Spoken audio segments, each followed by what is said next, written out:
Cable Channel 6 would like to invite you to the round table.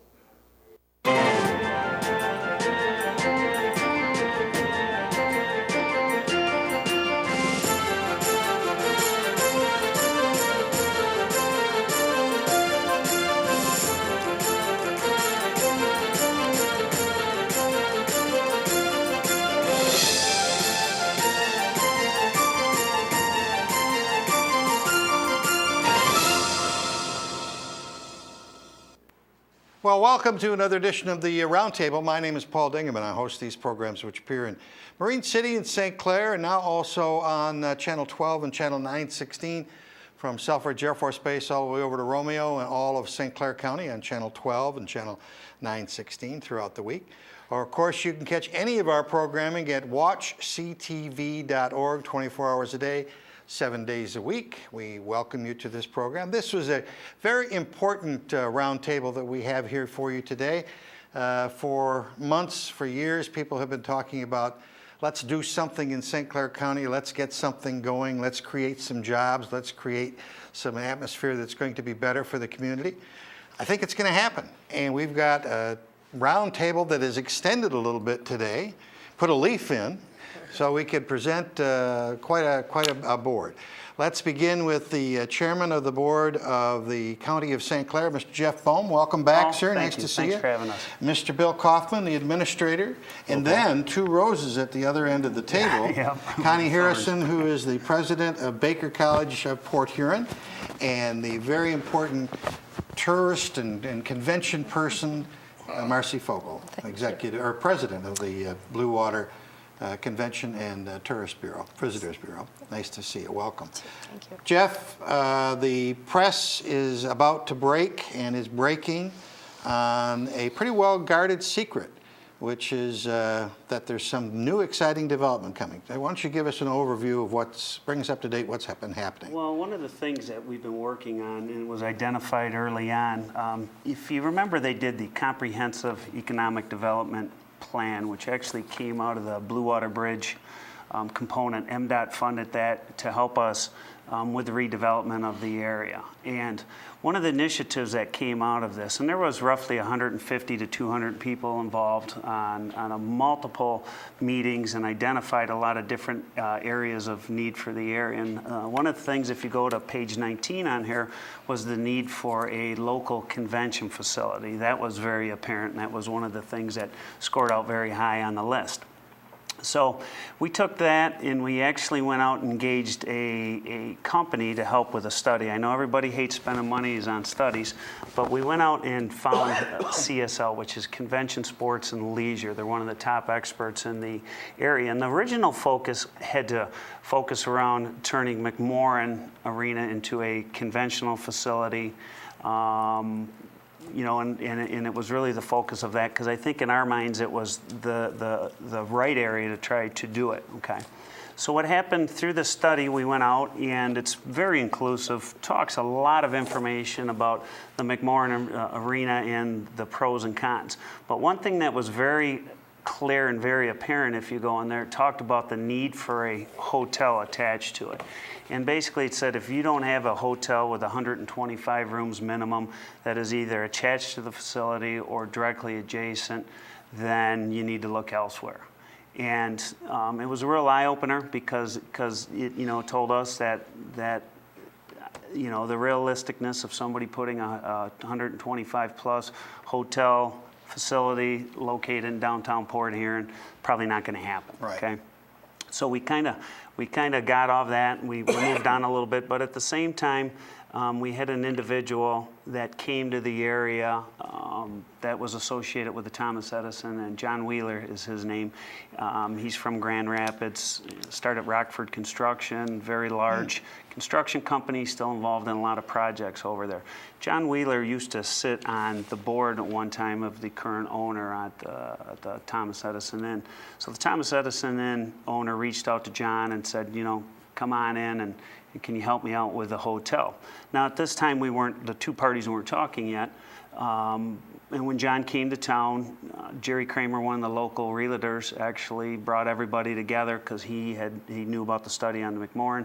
He knew about the county's interest and the seriousness in putting a convention facility, and kind of put the two parties together. And through a lot of talks, a lot of good talks, a lot of good discussions, there's been a lot of moving pieces to this. We've come down with what we think can really be a game changer for Port Huron, so to speak. I'm going to have Marci refer to the structure. We can talk through it a little bit here. Oh, go back to page 1 there, Marci. Next one. Okay. If you see that, what is proposed here, it's a public-private partnership. Okay? And when we talk about the public-private partnership, if you look at the private ownership piece of it, we have an individual that is going to come in and is going to buy the Thomas Edison Inn. Good. Okay? And out of that, the portion that the county will buy, we went out and got appraisals on property, and we established a value on the piece of property that we would actually be attaching the convention center. The convention center will actually be attached to the Thomas Edison Inn Hotel. There's currently 11,000 square foot of meeting space that is inside of the facility. County is proposing to buy that 11,000 square foot and to build an additional 29,000 square foot onto the hotel. That'll be owned by the county. Now, the size of the facilities, just to emphasize that, the size was actually determined by the study. It wasn't something that we just came out and said, hey, we want to build a convention facility and we're going to build a 50,000 square foot facility. How it was determined was a needs analysis for a medium-sized convention facility in this area. And what came back, and it was expressed in the McMorran study, was you need X amount of space to serve the market that you're looking for, and that's where the actual square footage component came from. And when you look at this, when you talk about the private side of it, you've got a owner who is bringing in a hotel manager for that piece. They're going to flag the hotel. It's going to be a Hilton Gardens Inn. Hilton has already signed on, and Very good anybody name. that's familiar with that, they have some real stringent requirements in place to become a Hilton. And probably one of the pieces that I'm really impressed with is they're bringing in a management group, hospitality specialists. Hospitality specialist currently runs 20 hotels in Michigan. They are the largest Hilton. In Michigan? In Michigan. Wow. Hilton Marriott hotels in Michigan, 10 of them which are the Hilton brand, okay? So they have a tremendous level of expertise in running these. And I think as you see this presentation, you'll hear the level, we got the right people in place, so to speak. Then the food and beverage portion of it will actually be handled through Meritage Hospitality Group. Meritage owns 89 restaurants in Michigan. They currently have a Twisted Rooster restaurant, which is the concept. There's one on 23 Mile Road right now, which is the concept that they're looking to put in place there. And I have some other photos that we will go ahead and show you a little bit more on those. We've got the design portion of it here. We've got Design Plus, which has a lot of the experience. They've done multiple projects with the owner of the hotel as far as designing the hotels and revamping them. We are actually, the county is bringing in an architect to work along with Design Plus that specializes just in the convention piece of it. We really want to make sure that we get the proper layout, right size it, so to speak, and everything else to really do this thing right. The construction piece, Orient Construction Company, is John Wheeler. He is one of the owners in the hotel. John will act in a construction management capacity for the hotel. What happens with construction management piece is they work on a percentage. It's 4% to oversee the whole project, and then all the local contracts and everything else will be done here locally, materials, so on and so forth. We'll have control over that. So what will happen is we'll go out to bids for those items, and then it'll come back for us, and then we will do that. And he will just help us put this project together.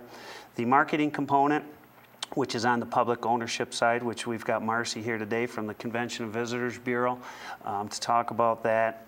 She'll speak more of that. She's been bending our ear for a long time, how important the facility is. And then the convention management piece of it, which will also be, county will have to hire some staff, but we'll be working along with the Convention and Visitors Bureau, along with the hospitality specialists. That's kind of the neat part of attaching this to the hotel component, is all the synergies that will happen amongst the staff.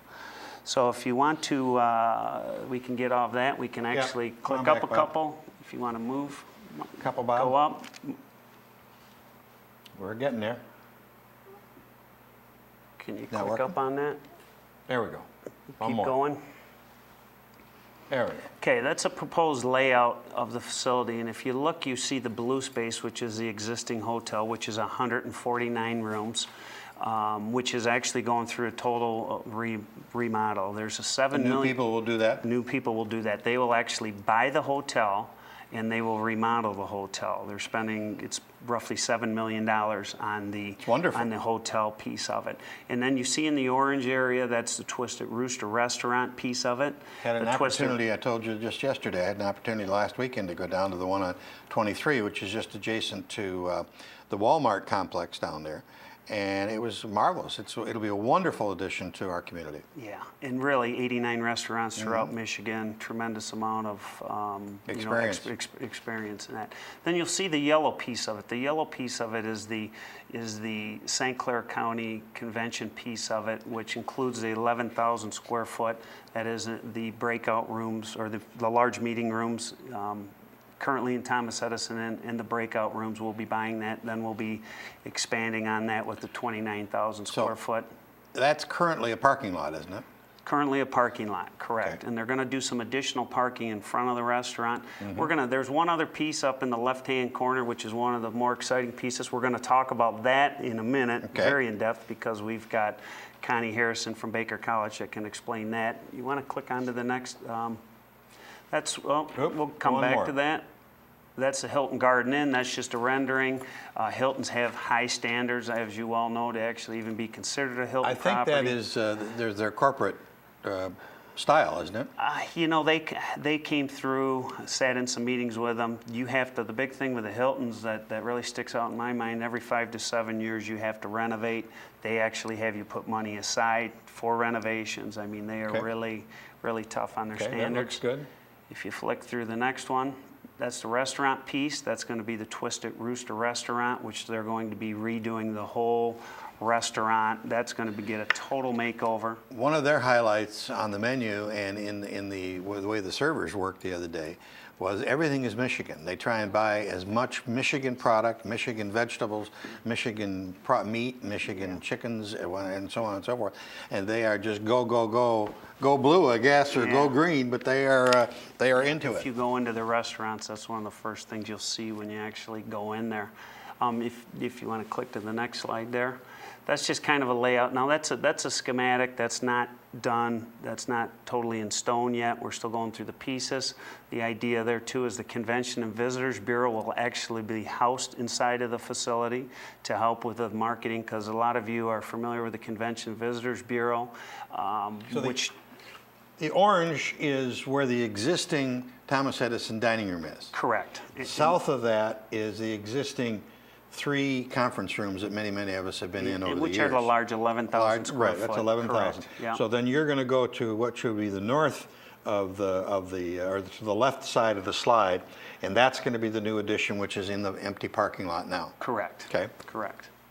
Pretty big. Go down, 29,000 square foot. That's conceptual rendering of it right there. The 29,000 square foot free span. Where are these doors? Where is the front entrance of the convention center? The front entrance would actually be, if you look, there's the bridge behind you. If you can see the rendering of the bridge behind you. Because I show you. Yeah. Oh, so it's You can see along the bottom. to the right of that would be the hotel entrance. Okay. All right. Go ahead. So we spent a lot of time. I'm going to have Bill Kaufman talk a little bit on his end, what the county has done for, I would call, the due diligence piece of this, and then we'll talk to Marci about the impact with the convention center, and then we'll let Connie finish up with what I think is just the icing on the cake, so to speak. So Bill. That is appropriate when you say icing on the cake. And we'll get to that. We'll get to that in a minute. William, welcome back. Well, thanks. Thanks for having us here. This is very exciting news. We've all been spending a lot of time working on this, and one of the things that we wanted to make sure would happen, and Jeff really emphasized it too, is that this be done correctly, that we have worked with a number of consultants, intend to continue doing so to ensure that whatever we build is successful. We don't want to build too big, too small. We don't want to build a facility that doesn't meet the needs of the market that's out there. So we've actually, we've spent a lot of time on the phone talking with other convention facilities around the country, getting advice from them on what worked and what didn't work, taking a look at their budgets and their financial statements, so we have a good idea of what we're really committing ourselves to. After going through all of that, we decided that this really could happen, that it's a go. And that's important to the project, because one of the things that the developer has told us all along is if all of this doesn't come together at the same time, Right. And really complement one another, that the project is not going to move forward. It just can't happen if any of the elements drop out of the picture. So we're spending a lot of time ensuring that we understand what they need and want, they understand what we need and want, crafting some unique agreements to ensure that certainly that the county, the public side is protected in the event that something happens on the private side, and they've got some concerns as well. So we've got a lot of work to do yet, but in concept, everyone agrees to this, and the major hurdles have all really been overcome at this point. The public is probably going to raise the question, why didn't you do it? And you addressed it, but go into it a little deeper. Why didn't you use McMorran? All right, I mean, it's an existing conference center. They're having a little struggle, so. The need for the hotel. It was Okay, very that clear was it. if there was not 125 rooms plus, Okay. either attached to to or repeat. adjacent. And I think anybody that's ever have traveled to a convention of any sort, of any magnitude, is you've either stayed at the hotel that's attached to it. If that hotel was full, then you've stayed you're pretty good- darn very good close point, to it. very good point. Within the stone's throw.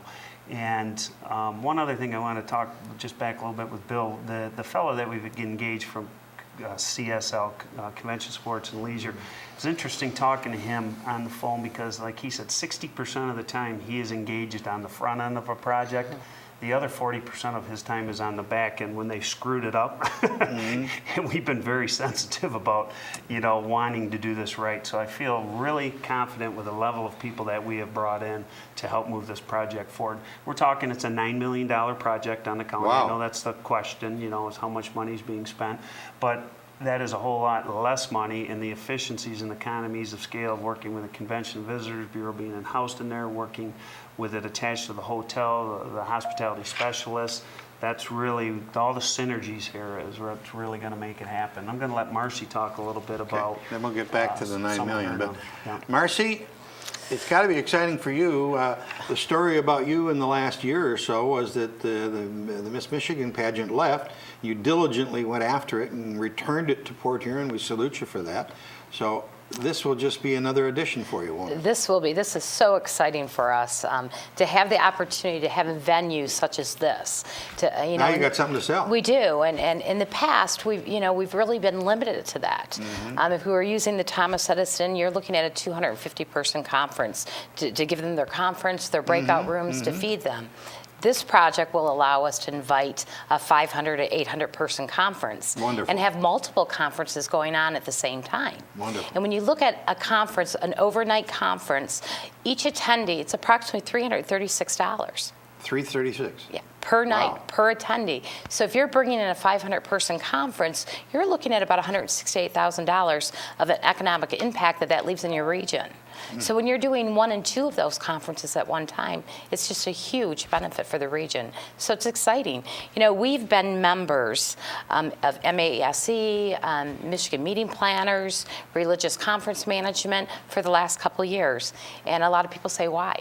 You can't invite them to our community right now because you don't have the venue. And we can't, but we've been able to build relationships That's the key. with the hope that one day we would have a convention center such as this. So we're excited. We're ready to start booking. We can't tell you how exciting it is to really have something to sell. We have a beautiful region. We have the beautiful shoreline. This has really been the missing link.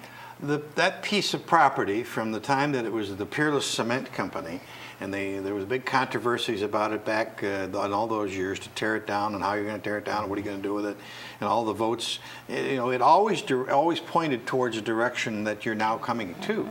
That this Well- is a great use of the property. We had a lot of talk, and these guys have been involved in a lot of development in the Grand Rapids region. And I think, like we said, if this facility was sitting in the middle of a cornfield somewhere, we wouldn't be sitting here talking to Right, you. right. You can't replace what you have up there. The with view the is view and just everything $1 million, else.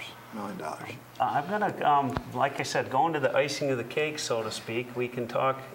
Let's One more there, go- Connie. Right, let's go right there. No, let's go there for a second. There? Yeah, if we can pull that PowerPoint back up for a There second. we go.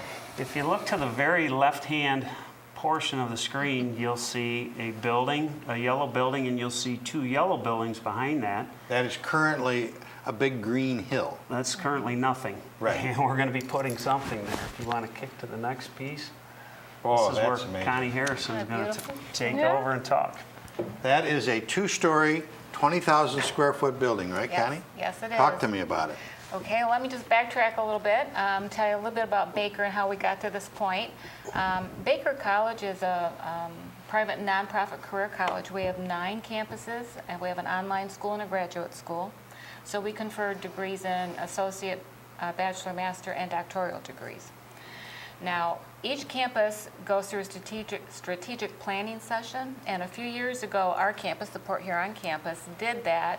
And what we do in those sessions is that we look at programs that we think will benefit the campus and the community economically. And one of those programs that came up was the Culinary Arts Program. Now, we have a Culinary Arts Program at our Muskegon campus, and we've had it there for 13 years. And we know that's been very successful. It is now called the Culinary Institute of Michigan. It's phenomenal.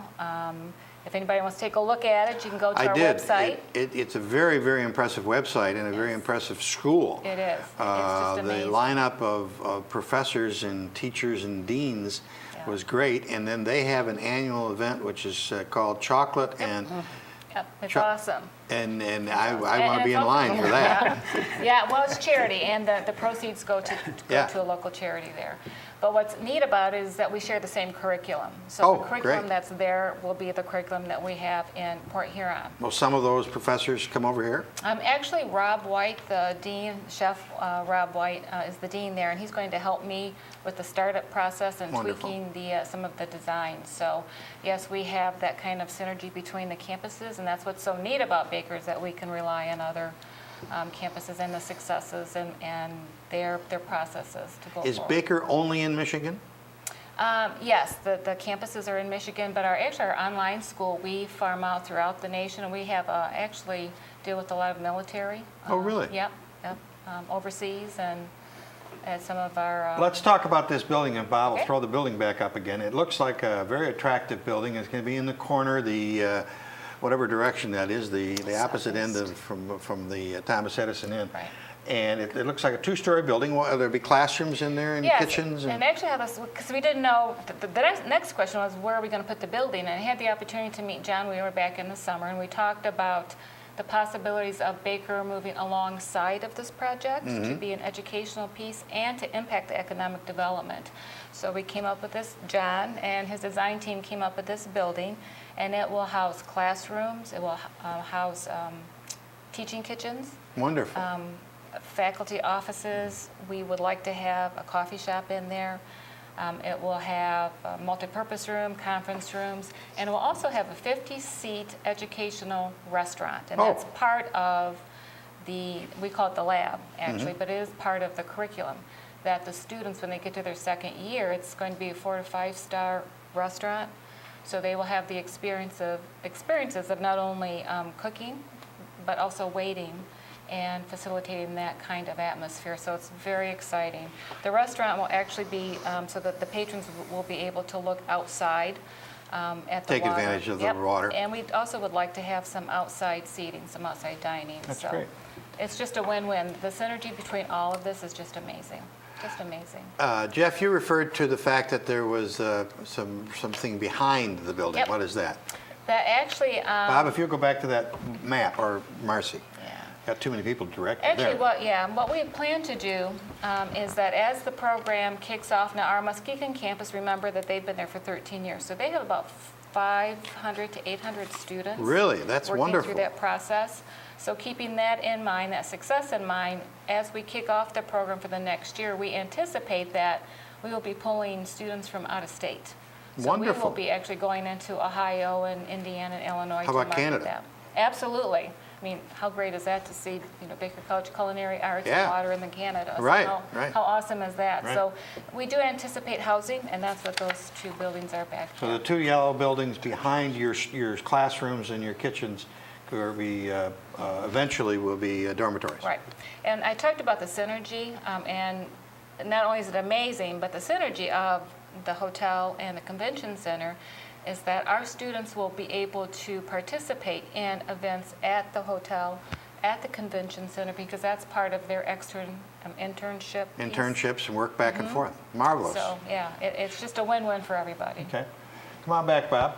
God, I look good, don't I? I need something to eat. I need Twisted All this Rooster. food. I'm gonna go down there. Twisted Chicken, yeah.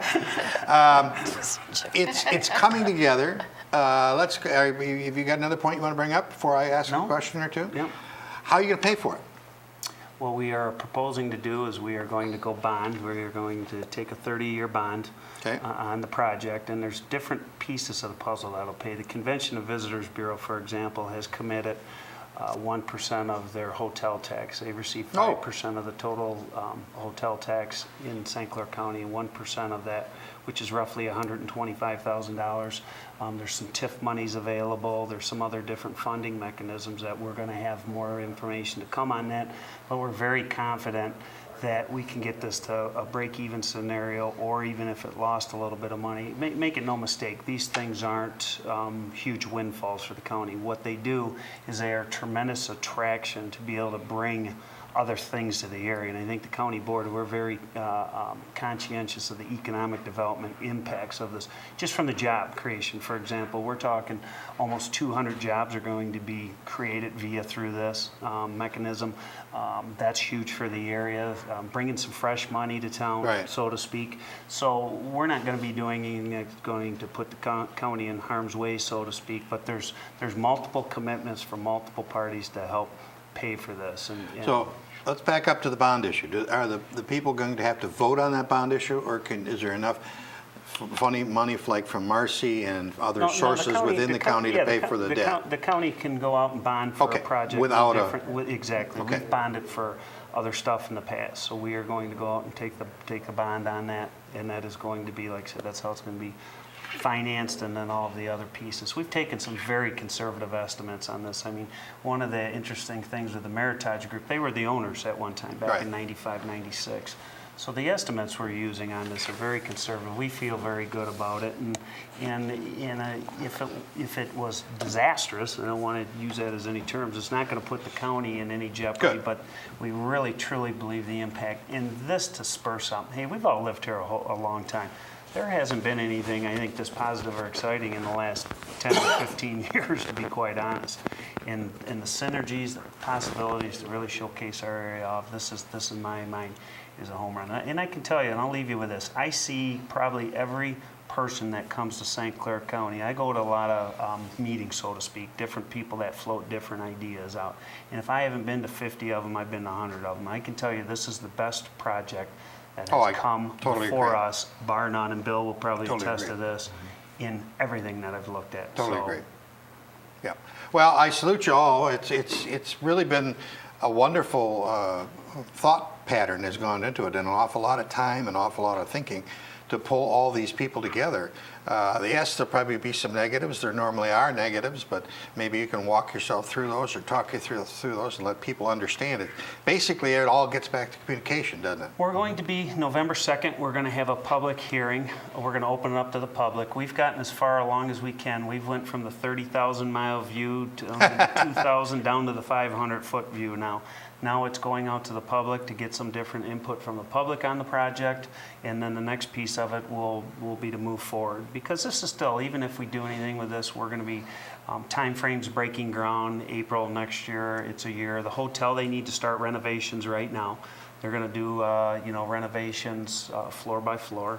Estimates of possibly December, if I'm not mistaken, as far as a closing right in there. They want to close during the slow season. The restaurant needs to come. They need to close the restaurant because the restaurant's getting a total redo on that. Wonderful. And then the Baker College piece, they're actually the most ready to go because they've been looking for 2.5, 3 3 years years, now. yeah, 3 Yeah, years. on doing their piece of it. So your building, Baker's going to take care of all that. You're going Yes.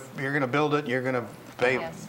pay for the stones Yep. and the bricks and Yep. all that kind of wonderful Yes, stuff. Yep. The private And the dormitories? developer pays for the hotel, he pays for the restaurant piece of it. The county will buy the 11,000 square foot, some additional rooms, put the additional 29,000 square foot. We've got appraisals and everything else. We just don't go out and buy stuff because we feel like doing Right. it, so to speak. There's, due diligence that we have to go through, and then the commitment on the county's end. And the county, as the administrator knows, is in good financial shape because your bond rating is real low, isn't it? So it would help you in getting good interest rates on the bonds, too. Yes, we're looking at probably an interest rate around 4% or just underneath that.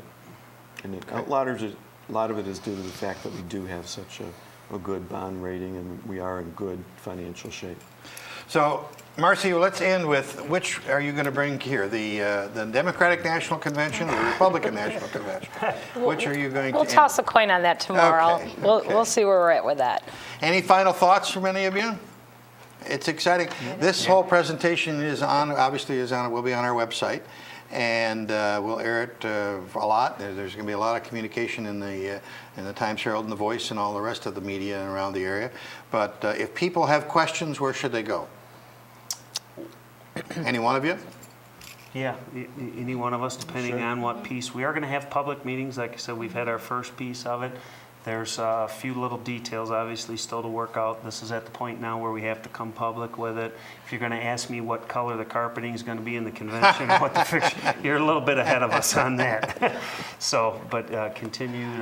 This presentation that you showed us today, will this be online someplace?